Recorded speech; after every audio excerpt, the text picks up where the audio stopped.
হজ ও ওমরা পালনকারীদের মদিনা আসার একমাত্র উদ্দেশ্য হল নবী করিম সাল্লাল্লাহু আলাইহি সাল্লামের রওজা মোবারক জিয়ারত করা, রওজায়ে সালাম পেশ করা। এই পবিত্র ভূমি মদিনায় মসজিদে নববীতে চিরনিদ্রায় শায়িত আছেন বিশ্বের সর্বশ্রেষ্ঠ মহামানব হযরত মুহাম্মদ সাল্লাল্লাহু আলাইহি ওয়াসাল্লাম।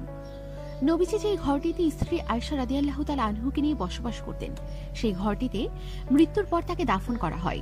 রাসূলের রওজার পাশেই ইসলামের প্রথম খলিফা হযরত আবু বকর রাদিয়াল্লাহু ও ইসলামের দ্বিতীয় খলিফা হযরত উমর রাদিয়াল্লাহু তাআলা আনহু এর কবর। পাশের আরেকটি ঘরের কবরের জায়গা খালি। এখানে হযরত ঈসা আলাইহিস সালামের কবর হবে। এ কারণে হজ পালনের আগে কিংবা পরে হাজিরা মদিনা শরীফে আসেন। মদিনায় অবস্থানকালে হাজিদের প্রথম এবং প্রধান কর্তব্য হচ্ছে মসজিদে নববীতে হাজিরা দেয়া এবং সেখানে দৈনিক ৫ ওয়াক্ত নামাজ আদায় করা।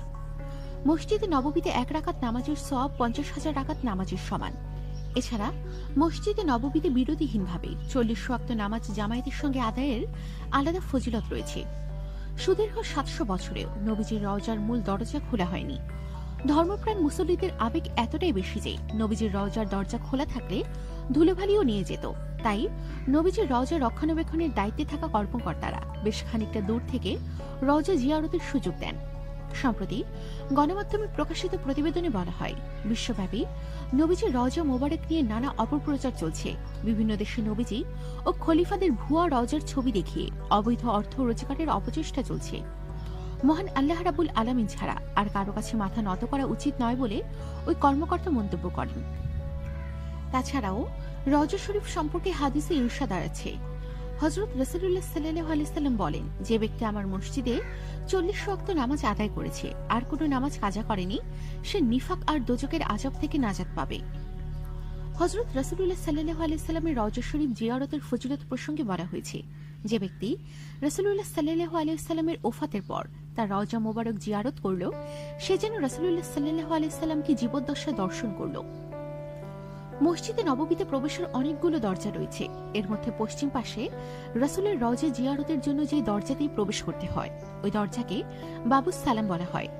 বাবুস সালাম দিয়ে প্রবেশ করে রাসূলের রওজায় সালাম শেষে বাবুল বাকি দিয়ে বের হতে হয়।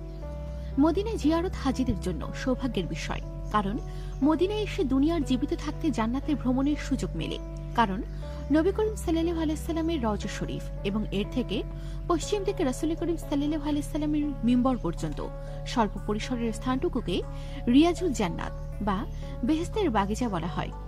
এই দুনিয়াতে একমাত্র জান্নাতের অংশ। এই স্থানে স্বতন্ত্র রঙের কার্পেট বেছানো থাকে।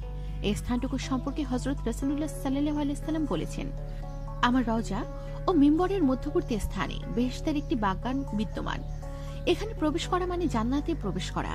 বস্তুত দুনিয়ার সব কবরের মধ্যে সর্বোত্তম ও সবচেয়ে বেশি জিয়ারতের উপযুক্ত স্থান হল রাসূলুল্লাহ সাল্লাল্লাহু আলাইহি সাল্লামের রওজা মোবারক। তাই এর উদ্দেশ্য সফর করা উত্তম। এ কথার উপর পূর্বাপর সব উলামায়ে কেরামের ঐক্যমত রয়েছে। আমাদের সাথেই থাকুন আর অবশ্যই সাবস্ক্রাইব করুন।